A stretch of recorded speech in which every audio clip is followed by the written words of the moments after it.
Welcome, everybody. My name is Matt Enns, and I am the CEO and head coach of Sovereign Man Coaching Company, where we help men restore their masculinity and save their marriage. And I'm very proud to say that we have an insanely high success rate working with hundreds of men in every horrible situation that you can imagine, getting back to a place of connection and intimacy with their wife. And what I'm going to talk about in this video can turn your relationship around in a matter of weeks, and I've seen this over and over and over again. So maybe you've already been to the couples therapist and you listened to your wife talk a lot and you had the therapist validate her emotions, but you left there feeling like nobody listened to you and you didn't actually get any steps for what to do next. Maybe you've been listening to the red pill community on the opposite side of the feminist therapist, and you've been learning some interesting things about how men and women are different, but you found that that works a lot better for picking up girls at the bar than it does for having a long-term, fulfilled, and successful relationship. What I'm going to be sharing in this video is a few key concepts that if you utilize in your relationship should begin to turn things around in a matter of weeks. You will be amazed at how quickly this stuff works. And you'll get this very quickly because you'll hear me say some things that'll be these major light bulb moments where you'll go, holy shit, I can't believe I was doing things that way. I had no idea the impact it was having. Man, I can't believe that I was doing it this way when this way would clearly produce a totally different result. So we're going to get you there very quickly. And this stuff is so powerful. And I've seen it work in so many situations with so many hundreds of men. I really believe that if you do not watch this video, it is an irresponsible move for your marriage and your family. But if you watch it to the end, you can expect things to begin to turn around very quickly. And make sure you watch all the way to the end for the most powerful single concept called being the lighthouse that will turn your relationship around. And the first key concept is a fundamental difference between men and women. Men realize at a very young age that we are capable of violence. We are capable of damaging the people that we love. And so we begin to sublimate our feelings to our thought process. We begin to operate based on what we believe rather than based on what we feel. And this is a really good thing because men are capable of some serious violence. And so if men went around just acting on their feelings, the world would become a very dangerous place very quickly. Women, however, operate in a totally different way. They follow their feelings and their intuitions, not their beliefs and their principles. And that probably resonates with you right away because you've experienced this with your wife to some degree. And so because of this, it's very important to validate your wife's feelings, right? Just like if somebody invalidates your opinion or disregards it or disrespects it publicly, that cuts at the core of who you are because your opinions are how you navigate the world.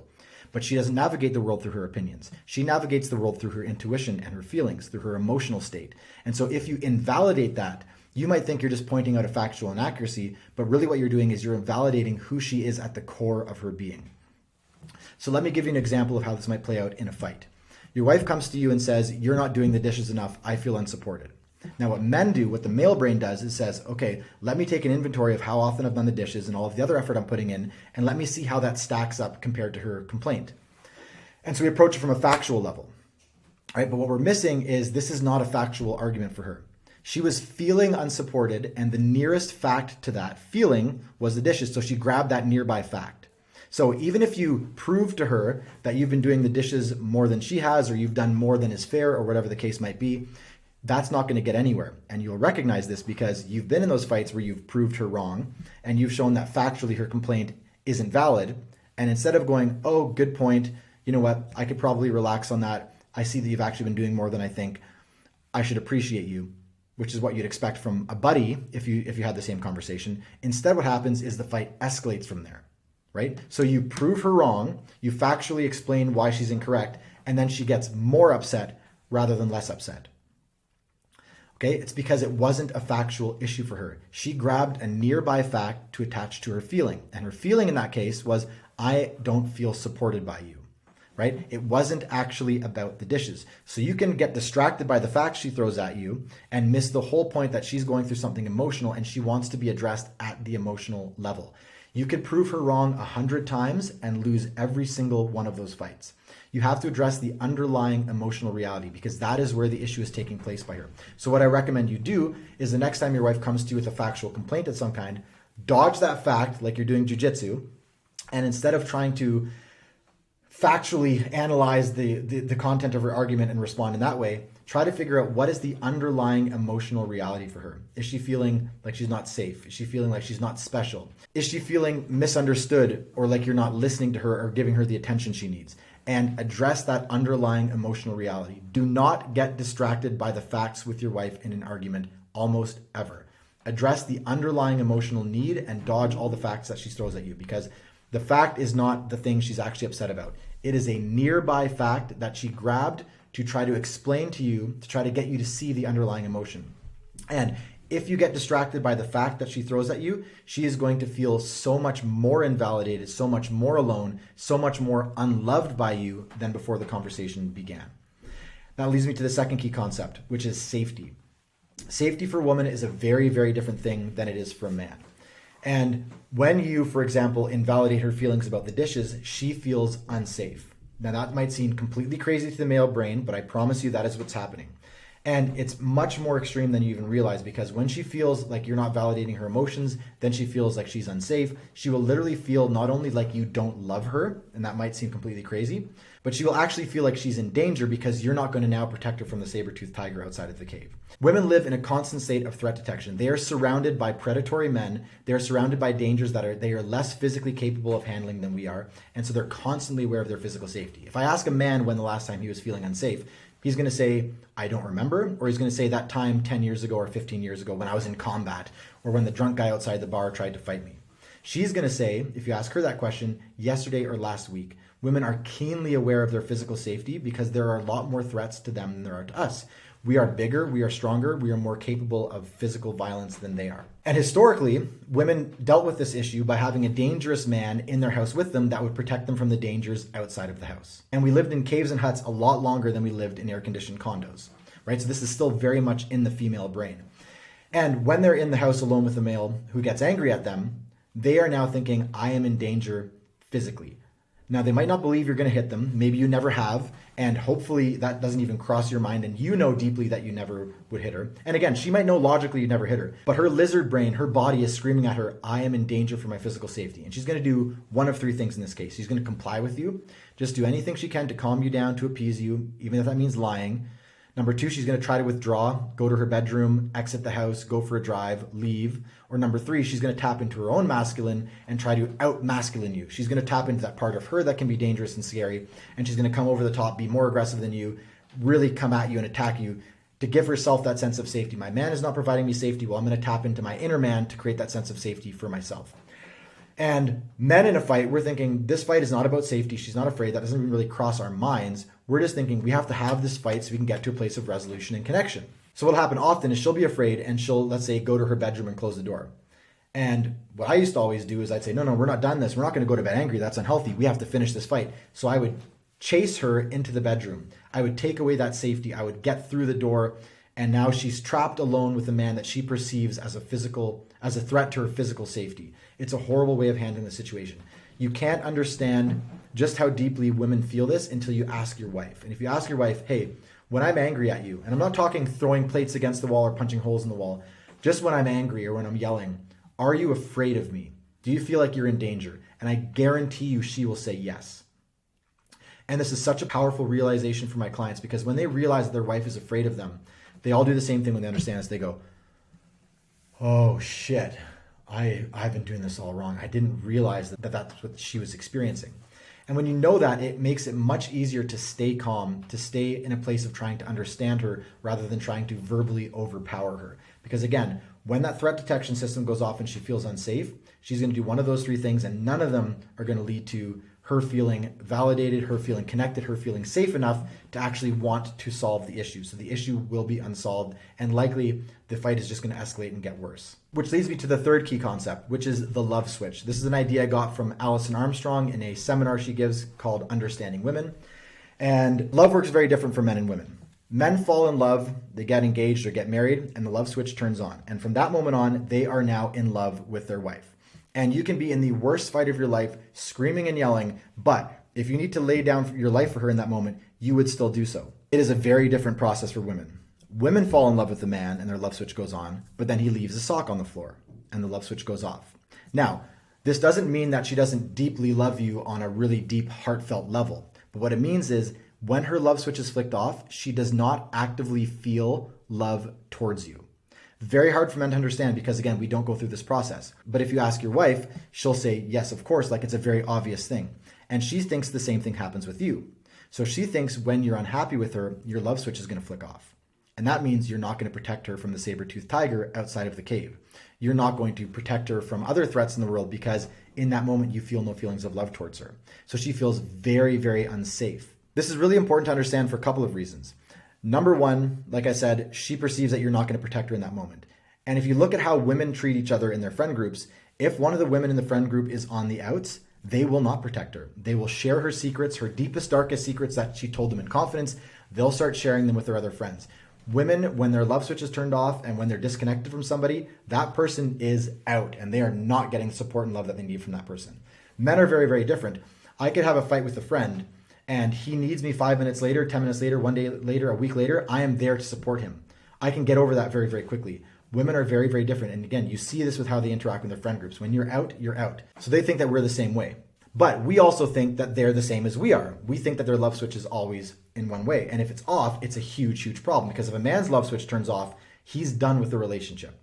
If a man's love switch turns off, it's very, very hard to turn it back on. That probably means the relationship is over. So when she comes to him saying things like, I don't love you, or I've never loved you, or very, very common one, I love you, but I'm not in love with you, he thinks that is a permanent statement of objective fact, rather than just her speaking from that place of her love switch being turned off. He thinks if she says negative things about your sexual relationship or about things you've done in the past or how you've never supported me, he thinks that that's an objective statement of fact. It is not. It is just an expression of how she's feeling in that moment when her love switch is turned off. So when her love switch is turned off, this is not the time to engage with her and try to convince her factually that she's wrong. This is a time to pick her up and spin her in the air. This is a time to do something really nice for her. This is a time to tell her how much you love her. Do something to flick that love switch back on. Probably all had the experience where you're on a date with her, everything's going amazing, she's having the time of her life, and then all of a sudden something switches. And she feels a million miles away. Her facial expression changes, she sits back in her chair, her body language is cold, her love switch is flicked off. And what we do is we go, hey, that's ridiculous, this date's been amazing, and we get really upset and bothered because she just did such a huge 180. But then sometime on the drive home from the date, all of a sudden the love switch goes back on and she's happy again and the date and it was good again and the food that she said was horrible was now wonderful, right? And we experience this and we've got like whiplash and PTSD. We don't know what's going on, right? But when you understand that that love switch can flick on and off very easily, and even in a healthy relationship, it can flick on and off 5 times in a day. When you understand that, it doesn't sting so bad. You don't take the potentially horrible things that she says so much to heart because you know this is just how she's feeling in the moment. It's not actually a permanent statement about the relationship. Her love switch is flicked off and you just have to wait for that time to pass or do what you can to turn it back on and not engage on a super serious level thinking that everything she says is true. Which leads into the next key concept, which is that her current mood represents permanent reality to her, right? So if a man is feeling really sad and really unfulfilled in his relationship, he can still recognize that 2 years ago things were wonderful and 2 years ago you had amazing sex and she treated you really amazingly. She almost literally cannot do that. When she is in a negative, disconnected emotional state, she puts on lenses and she sees the world and the relationship through those lenses. And facts that do not confirm how she's feeling cannot get through that lens. Right? And this is why when she's feeling really connected and happy with you, she can talk about how wonderful the relationship has always been, how supportive you've always been, all the amazing things you've done for her. And then 20 minutes later, you've never done anything nice for her. You never listen to her. You only ignore her. And men, again, trying to make sense on a factual level, this drives us absolutely insane. And we end up thinking that our wife is completely crazy and irrational. No, she's not completely crazy and irrational. She is just in a state with her love switch turned off. She's feeling disconnected, and the only facts she can see are the ones that confirm her current feeling. So if you throw a bunch of facts at her to prove her feelings wrong, she's only going to get more upset. You have to wait for that moment to pass, do what you can to bring her out of that, to make her feel special, to make her feel supported, to make her feel understood, and wait for that mood to pass. Because when she's in a new mood, feeling connected, she will forget all of the horrible things you've done, and she'll only see all of the amazing things you've done and all the amazing things you're going to do. Now, this is obviously problematic for women, right? This is a big part of why they get back into abusive relationships, right? The love switch turns back on, they're feeling connected, and from that place, it's impossible that he would ever hurt her again, right? Factually, you can look at the history of the relationship and everybody else can see he's going to do it again. But she feels connected in that moment. Therefore, she can't even see the fact that it's obvious that he's going to hurt her again, right? So when you know this, you can approach her with that understanding. And when she says horrible things, You can realize, okay, this is just her being in a disconnected state. She's in a bad mood right now. I can't factually convince her otherwise. I have to meet her on that level, make her feel seen, make her feel safe, make her feel supported. And when she gets to the other side of it, she'll again be able to see all the wonderful things I've done. So again, not addressing it on a factual level, addressing it on a feelings level, waiting for that mood to pass until she puts on the I love my husband glasses again. And through that lens, that's all that she can see, right? So women's current emotional state represents permanent reality to them, and you cannot factually convince them otherwise. You can only connect with her on an emotional level, get her back into a state of emotional connection so that she can once again see the wonderful things you've done and the wonderful things you're going to do again. This leads us into the fifth concept of the video, which is called the lighthouse, being the lighthouse. This is by far the most important concept of the video and one that you absolutely have to understand in order to have a successful relationship. Women experience a lot of emotional instability. I'm sure you're aware of that. And your job when she's feeling emotionally unstable is to be the lighthouse, right? Storms will rage, there'll be rain, there'll be lightning, there'll be thunder. What does the lighthouse do? The lighthouse stands there strong. It doesn't wobble, it doesn't storm back, it doesn't fight back. It absorbs the storm and spins its light until the storm has passed. And if you do that for your wife, a few things are going to happen. Number one, she's going to realize this man is stable. I can throw everything I've got at him. I can be unstable. I can lose my shit and potentially go really, really crazy, and he is unaffected. Well, that means he can handle my storm. That means he's strong enough to handle the feelings that I'm having a hard time handling, so I can now relax into him and lean on him. But if she sends an emotional storm at you and your response is to storm back, or you get destabilized and you lose your cool, she now goes, I couldn't handle what I was feeling, so I threw it at my place of safety, and he can't even handle it. So it must be worse than I realized. And you'll have had this experience where she'll come at you with a really small issue that she's really upset about, and you look at it as completely ridiculous and illogical, and so you tell her that, and rather than her calming down, she gets more amped up, right? Because she looks at you as her safe place, as her emotional rock, as her lighthouse in the storm, and if she's going through something that she can't handle, and she throws it at you and it destabilizes you, what she hears and what she experiences from that is, this thing that I couldn't handle is so much worse than I realized because even my man can't handle it. And that puts her into a very unsafe position where her storm is likely to increase and get worse. So the way to handle this is to be the lighthouse, to be calm, to keep spinning your light, to not be destabilized. Now, you might be feeling a storm of emotions yourself, but what the masculine does is rather than having the feminine storm inside of him take over on the outside and start going into emotional instability, he feels what he's feeling, he acknowledges what he's feeling, but he doesn't let that affect his actions. He remains calm, he remains composed. He tries to understand where she's coming from. He tries to make her feel seen. He tries to make her feel supported. He addresses her on an emotional level, not on a factual level. And what you'll experience with this, and this is so powerful the first time you experience this, she'll come at you with some emotional storm. And she will be trying on some level to destabilize you. She's not doing this consciously to piss you off, although some nasty women will do that. But what she's really doing is she's trying to test how bad is it really. And I'm going to gauge from his reaction how bad it is. And if I throw the storm at him and nothing I can do destabilizes him, even when I'm trying and I'm pressing his buttons, but he stays stable and grounded and masculine, that means I can calm down too. It's not as bad as I thought. My man can handle it. And what happens is instead of a fight escalating and turning into both of you storming and creating this friggin' tornado, instead what happens is she melts in your arms. She goes after you. She says crazy things. She might even say things that are over the line and insulting. But when she realizes you're not going to be destabilized by that, you're not going to get defensive and go into your own storm, she absolutely melts. And then she comes back to you with insane amounts of affection and intimacy and connection right afterwards. And it's amazing how many stories I've heard from clients where they do this for the first time with her and it ends up with her initiating sex right afterwards, right? And this can be in a relationship where she hasn't initiated sex in 5-10 years in some cases. And I'm talking the first time this happened, she initiates sex afterwards because that level of safety that she experiences when you tell her, hey, you tell her through your experience and through your emotion, through your body language, I'm not fazed, I'm not threatened, I'm strong in a storm. She goes, I'm with somebody who can handle not only me, but he can handle the threats of the outside world. But if she manages to destabilize you, if she manages to get you to be defensive and go into your feminine, then what she realizes is, oh, he can't even handle my little emotional storm. How is he going to protect me from financial threats in the future? How is he going to protect me if there's a natural disaster, if there's a bump in the night or somebody breaks into our house? He can't even handle this, right? So women will actually test your emotional safety And again, they're not doing this consciously. She's feeling her way through, is this man a safe place? Because she can look at a piece of paper and read all the facts of why you're safe, but that doesn't matter to her. She has to feel it emotionally, which is why when women are getting really, really close to a man, they'll actually start picking fights, because she needs to, on an emotional level, test your emotional safety, right? And you can really tell when she's doing a test like this, when she picks a small nothing and turns it into a giant fight, right? What that probably means is she was feeling really connected and trusting with you to the point where she started getting afraid. Wow, can I really trust this man? I'm feeling so safe and so connected, but I don't know if this is safe. And she's not going to rationally decide it's safe. She's going to test it in a real life emotional situation.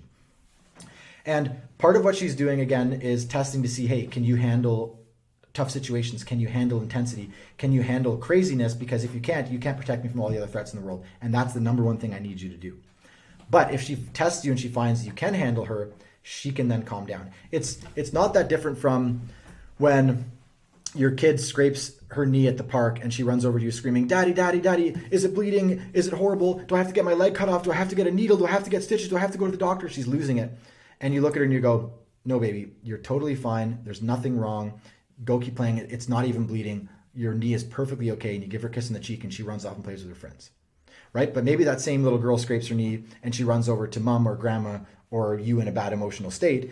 And the reaction is, "Oh no, it looks bad. I think it's bleeding. We better go to the hospital." That kid starts losing their mind because they just went to their place of emotional safety and didn't find safety. They found fear. They found defensiveness. They found instability. So now their perception of the wound goes up 10 times and it's way, way, way worse. Now, of course, your wife is not a child. But in this regard, it's a very good analogy because if you look at your wife the same way, and instead of saying, "Wow, she's crazy, it's just a scrape, why is she going crazy?" Instead you say, "Hey, it's okay." And you show her through your behavior and through your actions, "I'm not destabilized, I'm not losing my mind. I can show you through my reaction that I'm not fazed by this, I'm not threatened by this." She then goes, "Okay, it's not as bad as I thought. It's safe," and she will melt in your arms after that. So the next time she throws an emotional storm at you, your job isn't to convince her she's wrong, isn't to try to calm her down, isn't to show her that you have a track record that proves that she's actually incorrect. Your job is to be the lighthouse in her storm. And I promise you, if you do this, she will experience a level of safety and connection that will lead to intimacy in the long term. And on another level, when you practice being the lighthouse and you realize that that is the best way to handle other people's emotional storms, your connection with your kids will go through the roof. Your connection with your daughters especially, you will be so much more connected with them because you realize they're not coming at you like a man does saying, "Here's the problem, factually analyze it, give me a solution." They're coming at you saying, "I'm afraid, do I need to be afraid? Oh, he got defensive, I guess I should be even more afraid than I thought." They're coming to you for safety. When you realize this, you can start applying this with coworkers. You can start applying this with extended family. You can start applying this with idiots who get random road rage when you're driving down the highway. And you will find a stability and a strength in yourself that will advance you in every single area of your life. But in regard to your marriage, it will advance you more than anything else we've spoken about in this video today. It will give you a sense of inner strength and inner confidence that will carry you through so many fights in your relationship, and that will lead over time to an insane increase in trust and in connection and in intimacy with your wife. It's the most important thing you can do. Be the lighthouse during her storm. Show her you are not easily threatened. You are not easily destabilized. You are good in a crisis. You are good in an emotional moment. It will do absolute wonders for your relationship. So if you found this helpful and you'd like to explore my coaching options further, if you'd like to have access to me live 24 hours a day, working with you one-on-one or in a group setting, if you'd like to see the 40, 50, 60 videos, which we're updating on a weekly basis that dig deeper into topics like this, and maybe you'd like to connect with other men going through the same process and see the insane results that they're getting 1, 2, 3 weeks into the program, click the link below to book a meeting with my team and start turning your marriage around in a crazy way in a matter of weeks.